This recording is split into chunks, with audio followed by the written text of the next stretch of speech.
6 గ్యారంటీల ఊసే లేదు, 420 హామీల మాటే లేదు. రైతు బంధు ఇంకా పూర్తి కాలేదు. ఉచిత కరెంటుకు దిక్కు లేదు. సాగునీటికి భరోసా లేదు. కొత్త ఉద్యోగాల మాట దేవుడెరుగు. పాత నోటిఫికేషన్లు సైతం పూర్తి చేయడం లేదు. అభయహస్తం పేరుతో తెలంగాణను కాంగ్రెస్ నయవంచన చేసింది. అధికారంలోకి వచ్చిన 2 నెలలకే కాంగ్రెస్ అసలు రంగు బయటపడింది. కాంగ్రెస్ను నమ్మితే ఆగమవుతారని కేసీఆర్ ఎన్నికల ప్రచారంలోనే హెచ్చరించారు. వజ్రజామానం భజగోవిందమని కేటీఆర్ ఆనాడు చెప్పినట్టే జరిగింది. అలవి కాని హామీలను నమ్మి కాంగ్రెస్ను గెలిపించిన తెలంగాణ సమాజం నేడు ఆగమవుతుంది.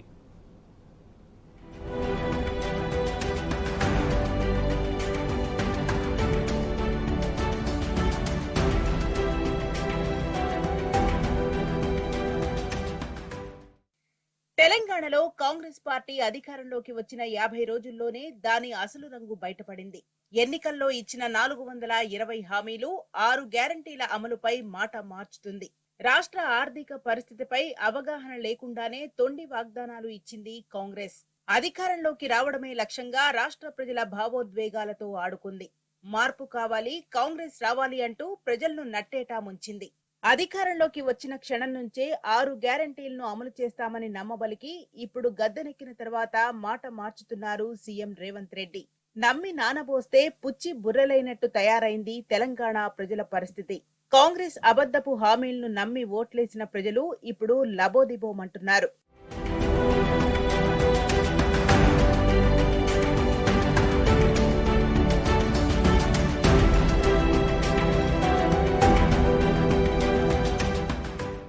అలవికాని హామీలు, అబద్ధపు ప్రచారాలతో అధికారంలోకి వచ్చిన కాంగ్రెస్ ఇప్పుడు ఆ హామీల అమలు కోసం అడ్డదారులు తొక్కుతున్నది. ఓట్లేసి గెలిపించిన తెలంగాణ ప్రజల నోట్లో మట్టిగొడుతూ తిరోగమన నిర్ణయాలు తీసుకుంటున్నది.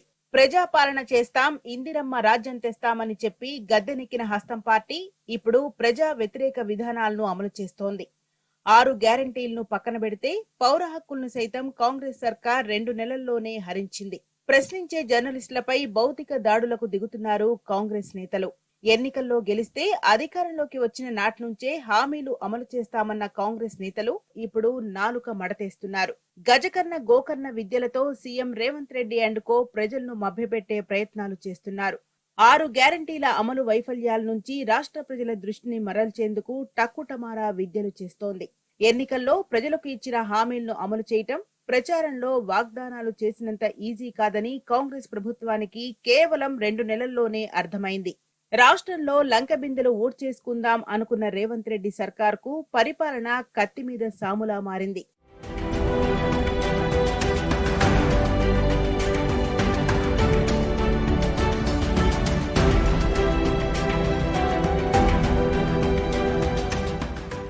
అధికారంలోకి వచ్చిన నెలన్నర రోజులకే కాంగ్రెస్ సర్కార్ అసలు రంగు బయటపడింది. ఇచ్చిన హామీలను అమలు చేయకుండా ప్రజల దృష్టిని మరల్చేందుకు అడ్డదారులు వెతుక్కుంటున్నది. రాష్ట్రం అప్పుల పాలైందని తొలుత అభూత కల్పనలతో ప్రచారాలు చేసింది. కాళేశ్వరం అప్పులంటూ కొంతకాలం హడావిడి చేసింది. ఇక అసెంబ్లీ సమావేశాల్లో శ్వేతపత్రం పేరుతో 2 రోజులు డ్రామాలకు తెరతీసింది. గద్దెనెక్కిన తర్వాత రేవంత్ సర్కార్ ఏమైనా చేసిందా అంటే ఏమీ లేదు. గతంలో బీఆర్ఎస్ సర్కార్ విజయవంతంగా అమలు చేసిన రైతు బంధును బిచ్చంగా అభివర్ణించారు రేవంత్ రెడ్డి. గెలిచిన తర్వాత రైతు భరోసా పేరుతో ఎకరాకు 15,000 రూపాయలు ఇస్తామని ప్రగల్భాలు పలికారు. ఆసరా పెన్షన్లను 4,000 రూపాయలకు పెంచుతామన్నారు. ధాన్యానికి బోనస్ ఇస్తామన్నారు. కానీ గద్దెనెక్కిన తర్వాత ఏ ఒక్కటి సరిగ్గా అమలు చేయటం లేదు. గతంలో బీఆర్ఎస్ సర్కార్ ఇచ్చినట్టుగానే ఎకరాకు 10,000 రూపాయల చొప్పున రైతు బంధు ఇచ్చేందుకు అష్టకష్టాలు పడుతున్నది. ఎన్నికల ప్రచారంలో ఇచ్చిన హామీలపై ప్రశ్నిస్తున్న వారిపై కాంగ్రెస్ నేతలు అహంకారం ప్రదర్శిస్తున్నారు. ప్రజాస్వామ్యవాదులు జర్నలిస్టులపై బెదిరింపులకు పాల్పడుతున్నారు.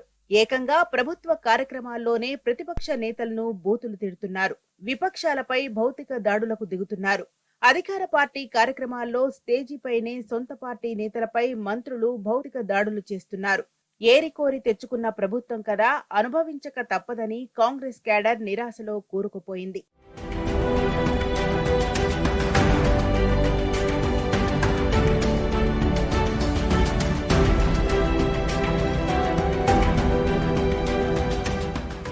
ప్రజలను నమ్మించి తడిగుడ్డతో గొంతుకోయడం కాంగ్రెస్ పార్టీకి కొత్తేమీ కాదు. కేంద్రంలో రాష్ట్రంలో సుదీర్ఘకాలం అధికారంలో ఉన్న కాంగ్రెస్ చేసిందిదే. తెలంగాణలో నెలన్నర కాంగ్రెస్ పాలనలో రైతు బంధు రాలేదు, రుణమాఫీ కాలేదు, పింఛన్ల పెంపు ఊసేలేదు, ధాన్యానికి బోనస్ లేదు, ఉచిత విద్యుత్ మాటే లేదు, కరెంటు కోతలు మొదలయ్యాయి, సాగునీరు తాగునీటి కష్టాలు ప్రారంభమైనాయి, పంటలు ఎండుతున్నాయి, రైతుల ఆత్మహత్యలు పెరుగుతున్నాయి, కంపెనీలు పెట్టుబడులు తెలంగాణకు రావాలంటే భయపడుతున్నాయి, మెగా డిఎస్సి లేదు, నిరుద్యోగుల ఆత్మహత్యలు పెరుగుతున్నాయి, మహిళలకు ఉచిత బస్ ప్రయాణంతో లక్షలాది ఆటో డ్రైవర్ల కుటుంబాలు రోడ్డున పడ్డాయి. గడిచిన 50 రోజుల్లో 14 మంది ఆటో డ్రైవర్లు బలవన్మరణాలకు పాల్పడ్డారు.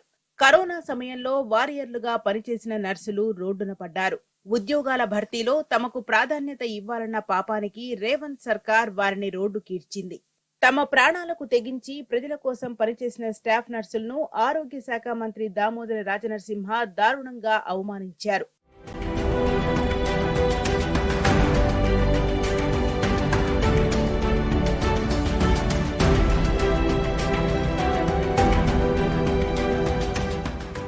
అంతేకాదు, ఇటీవలే సీఎం రేవంత్ రెడ్డి నిర్వహించిన ప్రెస్ మీట్ లో కాంగ్రెస్ పార్టీ అసలు రంగు బయటపడింది.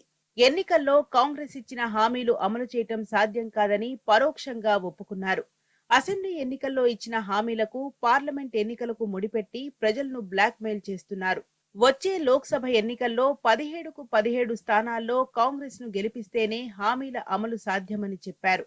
కేంద్రంలో కాంగ్రెస్ అధికారంలోకి వస్తేనే రాష్ట్రంలో 6 గ్యారంటీలు 420 హామీలు అమలు చేయటం సాధ్యమవుతుందని ఓటర్లను బెదిరిస్తున్నారు. అంటే కాంగ్రెస్ కేంద్రంలో గెలవకపోతే హామీలు మర్చిపోవాలని ప్రజలకు పరోక్షంగా సెలవిచ్చారు.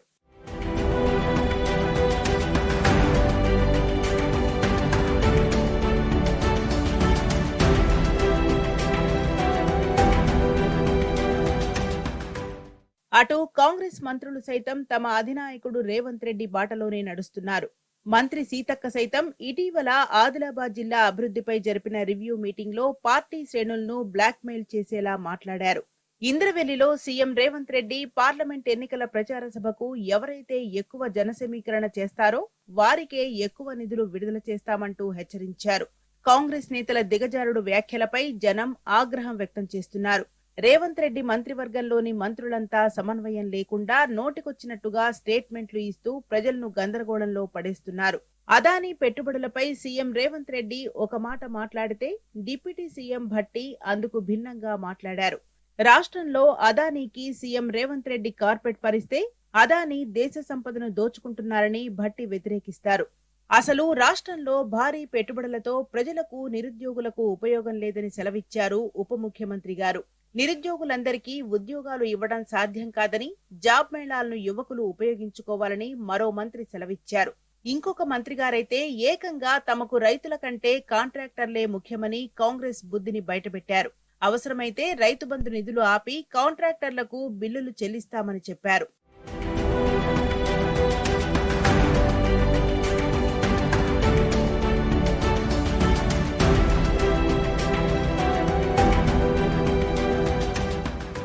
మరోవైపు హామీల అమలుపై సీఎం రేవంత్ రెడ్డి చేసిన వ్యాఖ్యలపై తెలంగాణ ప్రజల్లో ఆగ్రహం కట్టలు తెంచుకుంటున్నది. అధికారంలోకి వచ్చి 50 రోజులే అయింది, అప్పుడే అంత తొందరెందుకని రేవంత్ రెడ్డి వ్యాఖ్యానించారు.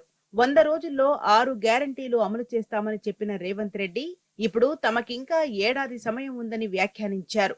ఏడాది దాకా 6 గ్యారంటీలు అమలు చేయరా అని ప్రజలు ఆవేశంగా ప్రశ్నిస్తున్నారు. ఎన్నికల ప్రచారంలో మాత్రం 100 రోజుల్లో 6 గ్యారంటీలు అమలు చేస్తామని ఎందుకు చెప్పారని నిలదీస్తున్నారు. అటు కాంగ్రెస్ పాలనా వైఫల్యాలను దగ్గరగా గమనిస్తున్న వారు రేవంత్ సర్కార్ తుమ్మితే ఊడిపోయే ముక్కులాంటిదేనని వ్యాఖ్యానిస్తున్నారు. ప్రజల అంచనాలను అందుకునే స్థాయిలో కాంగ్రెస్ సర్కార్ పనిచేయటం లేదని చెబుతున్నారు. కాంగ్రెస్ సర్కార్ యూటర్న్ నిర్ణయాలకు తోడు సీఎం సహా మంత్రుల అహంకార పూరిత మాటలు, దురహంకార ప్రవర్తనలతో జనం విసిగిపోతున్నారు. మంత్రి పొన్నం ప్రభాకర్ బెదిరింపులు, మంత్రి కోమటిరెడ్డి దౌర్జన్యపూరిత చర్యల మూలంగా కాంగ్రెస్ అంటేనే దిగజారుడు రాజకీయాలకు కేరాఫ్ అని సొంత పార్టీ వర్గాల్లోనే అసంతృప్తి వ్యక్తమవుతున్నది.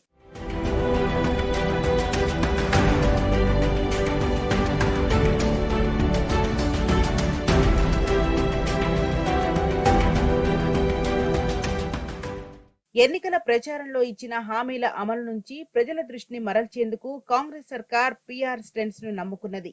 కానీ తెలంగాణ ప్రజలకు అసలు విషయం బోధపడింది. అందుకే కాంగ్రెస్ పిఆర్ స్టంట్స్ ఇప్పుడు బూమరాంగ్ అవుతున్నాయి. కాంగ్రెస్ చేస్తున్న డ్రామాలను నమ్మే పరిస్థితిలో ప్రజలు లేరు. కేంద్రం సహకారం లేకుండా రాష్ట్రంలో సంక్షేమ పథకాల అమలు సాధ్యం కాదని రేవంత్ సర్కార్ చేతులెత్తేసింది. లోక్సభ ఎన్నికల ముందు కేంద్రంలో కాంగ్రెస్ గెలిస్తేనే 6 గ్యారంటీల అమలు సాధ్యమని CM Revanth Reddy blackmail రాజకీయాలకు దిగారు.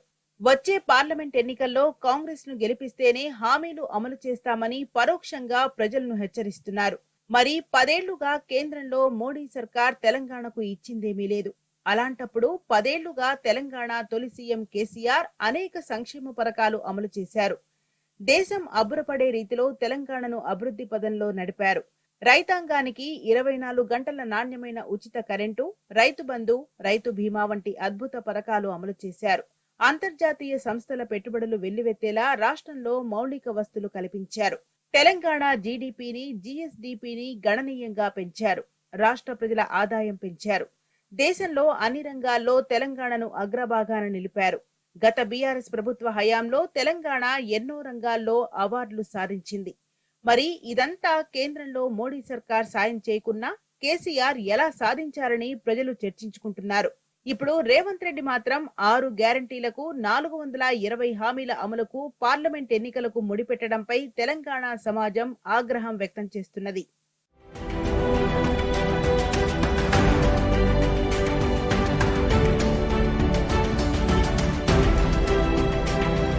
ఎన్నికల ప్రచారంలో ప్రజలకు ఇచ్చిన హామీలను అమలు చేయడంలో కాంగ్రెస్ సర్కారు ఇప్పటికే విఫలమైంది. ఇక పార్లమెంట్ ఎన్నికలు సమీపిస్తుండటంతో మరోసారి బ్లాక్ మెయిల్ రాజకీయాలకు, సెంటిమెంటు డ్రామాలకు తెరతీస్తుంది. కేంద్రంలో కాంగ్రెస్ గెలిస్తేనే హామీల అమలు సాధ్యమని ఇప్పటికే సీఎం రేవంత్ రెడ్డి చేతులెత్తేశారు. ఇక ఉత్తరాదిన గెలుపు గగనమైన గాంధీ కుటుంబం కోసం టీపీసీసీ తెలంగాణలో సెంటిమెంటు వ్యూహాలు అమలు చేస్తోంది. తెలంగాణ నుంచి సోనియా గాంధీ పోటీ వేస్తే విపక్షాలు పోటీకి పెట్టొద్దని సెంటిమెంట్ పాలిటిక్స్ ప్లే చేస్తుంది. మరి గతంలో తెలంగాణ అమరవీరుడు శ్రీకాంతాచారి తల్లి శంకరమ్మ విషయంలో కాంగ్రెస్ రాజకీయ నీతి ఏమైందని తెలంగాణ ప్రజలు ప్రశ్నిస్తున్నారు.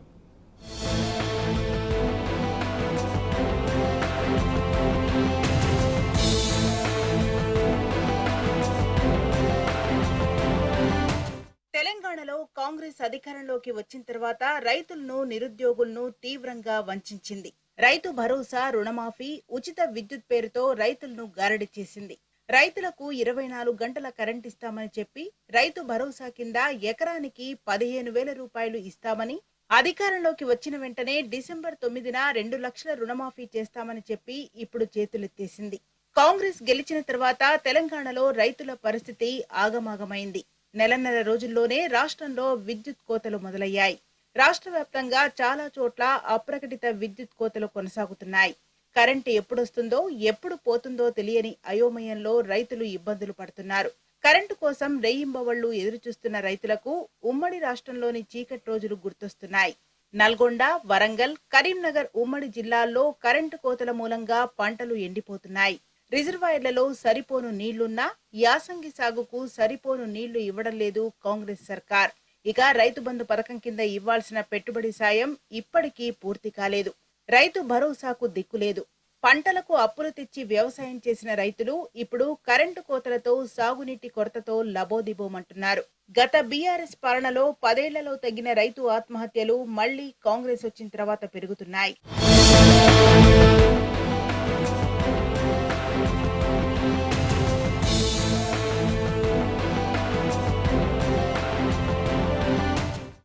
ఎన్నికల ముందు కౌలు రైతులకు సైతం రైతు బంధు ఇస్తామని కాంగ్రెస్ నేతలు ప్రచారంలో ఊదరగొట్టారు.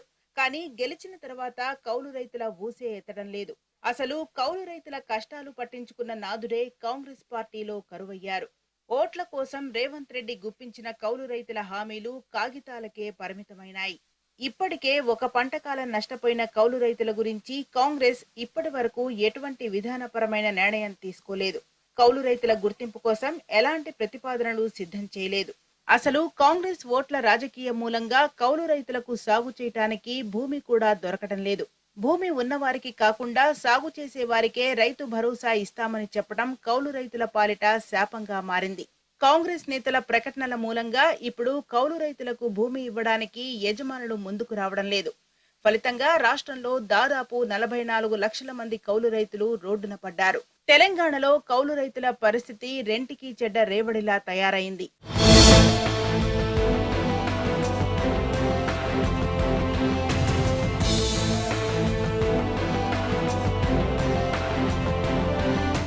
తెలంగాణలో గత 10 ఏళ్లుగా లేని క్రాప్ హాలిడేలు మళ్లీ దాపురించాయి.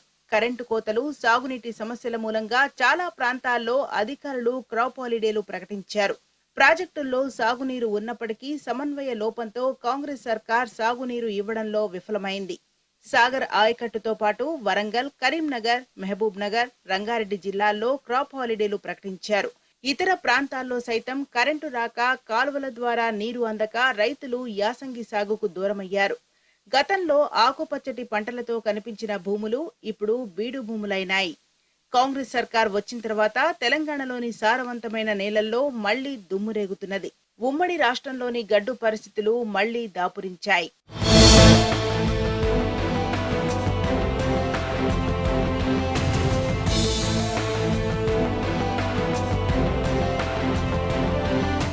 కాంగ్రెస్ సర్కార్ 2 నెలల పాలనలో కరెంటు కోతలతో అటు రైతాంగమే కాదు, సామాన్య జనం సైతం తీవ్ర ఇబ్బందులు పడుతున్నారు. రేవంత్ రెడ్డి ప్రమాణ స్వీకారం చేసిన మొదటి వారంలోనే విద్యుత్ కోతల మూలంగా వరంగల్ ఎంజీఎం హాస్పిటల్లో ఆక్సిజన్ అందక ఒక రోగి మృతి చెందాడు. మరోవైపు ఎన్నికల ప్రచారంలో ప్రతి ఇంటికి 200 యూనిట్ల ఉచిత విద్యుత్ ఇస్తామని కాంగ్రెస్ హామీ ఇచ్చింది. నవంబర్ నుంచే బిల్లులు కట్టొద్దని అధికారులు అడిగితే తమ పేరు చెప్పాలని కోమటిరెడ్డి వెంకట్రెడ్డి ప్రచారంలో ప్రగల్భాలు పలికారు. తీరా గెలిచిన తర్వాత ఉచిత విద్యుత్ అంశాన్ని గాలికొదిలేశారు. కాంగ్రెస్ గద్దెనెక్కి 2 నెలలు కావస్తున్నా ఇప్పటికీ ఉచిత విద్యుత్పై స్పష్టమైన ప్రకటన చేయలేదు. పైగా గ్రామాల్లో బిల్లులు కట్టకపోతే విద్యుత్ అధికారులు కరెంటు కట్ చేస్తున్నారని ప్రజలు ఆవేదన వ్యక్తం చేస్తున్నారు.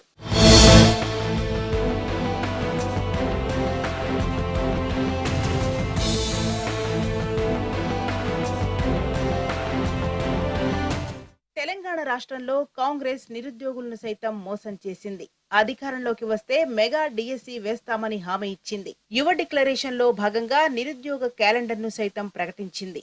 టీఎస్పీఎస్సీని ప్రక్షాళన చేసి యూపీపీఎస్ తరహాలో ఖాళీలు భర్తీ చేస్తామని నిరుద్యోగులను నమ్మించింది.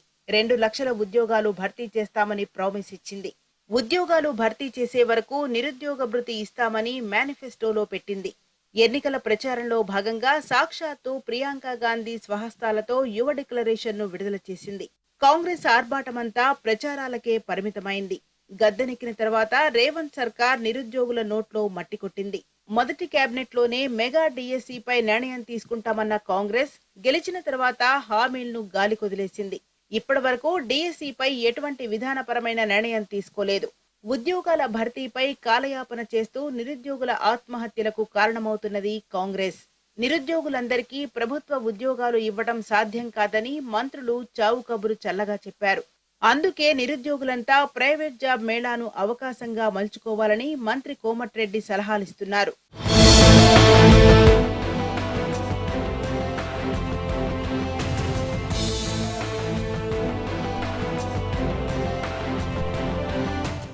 ఉద్యోగాల భర్తీపై ఊసెత్తని కాంగ్రెస్ సర్కార్ నిరుద్యోగ భృతిపై కూడా మాట మార్చేసింది. తాము ఎన్నికల ప్రచారంలో నిరుద్యోగ భృతి ఇస్తామని చెప్పలేదని అసెంబ్లీలో డిప్యూటీ సీఎం భట్టి విక్రమార్క వ్యాఖ్యానించారు. నిరుద్యోగులను అసెంబ్లీ సాక్షిగా నయవంచన చేశారు. ఇక టీఎస్పీఎస్సీ ప్రక్షాళన పేరుతో కాంగ్రెస్ సర్కార్ నిరుద్యోగులను త్రిశంకు స్వర్గంలో ముంచుతున్నది. ప్రక్షాళన సంగతి దేవుడెరుగు. కనీసం గత ప్రభుత్వం ఇచ్చిన నోటిఫికేషన్లను మరింత ఆలస్యం చేసే ప్రయత్నం చేస్తోంది. కొత్త నోటిఫికేషన్లు వేయకుండా ప్రాసెస్ లో ఉన్న వాటిని పూర్తి చేయకుండా కాలయాపన చేస్తున్నది. టీఎస్పీఎస్సీ చైర్మన్ గా మహేందర్ రెడ్డిని నియమించడం నిరుద్యోగులకు రేవంత్ సర్కార్ పెద్ద షాకే ఇచ్చింది. పోలీస్ శాఖలో అత్యున్నత స్థాయిలో రిటైర్డ్ అయిన మహేందర్ రెడ్డిని టీఎస్పీఎస్సీ చైర్మన్ గా నియమించడం వెనుక ఆంతర్యమేంటి? ఎవరికీ అర్థం కాలేదు.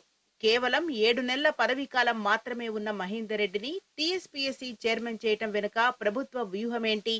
ఉద్యోగాల భర్తీని మరింత జాప్యం చేయటం కోసమే రేవంత్ సర్కార్ ఈ చర్యకు పూనుకున్నదని అనుమానాలు తలెత్తుతున్నాయి.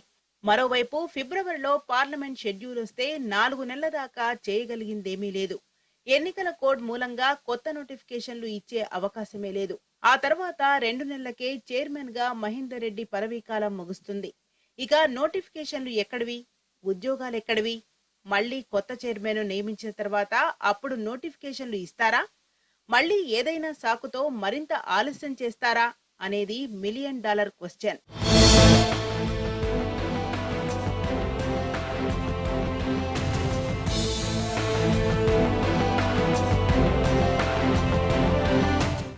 ఫిబ్రవరి 1వ తారీఖున గ్రూప్ 1 ఉద్యోగార్థులకు అపాయింట్మెంట్ లెటర్స్ ఇస్తామని కాంగ్రెస్ నేతలు ఎన్నికల ప్రచారంలో చెప్పారు. ఈ మేరకు ఉద్యోగ క్యాలెండర్ కూడా విడుదల చేశారు. అయితే ఫిబ్రవరి 1 దాటినా గ్రూప్ 1 ఉద్యోగాలను భర్తీ చేయలేదు. మరిన్ని గ్రూప్ ఉద్యోగాలు అంటూ నిరుద్యోగులను తప్పుదోవ పట్టించే ప్రయత్నం చేస్తున్నారు. ఇప్పటికే నిరుద్యోగుల్లో ఆగ్రహం నివురుగప్పిన నిప్పులా ఉంది. అటు జీవో 46 వల్ల నష్టపోయిన ఉద్యోగార్థులు ప్రజాభవన్ను ముట్టడించారు. ఎన్నికల ప్రచారంలో నిరుద్యోగులకు కాంగ్రెస్ ఇచ్చిన హామీలు ఇప్పుడు అధికార పార్టీ మెడకు చుట్టుకుంటున్నాయి. ప్రభుత్వంపై తిరుగుబాటుకు నిరుద్యోగులు సన్నద్ధమవుతున్నారు.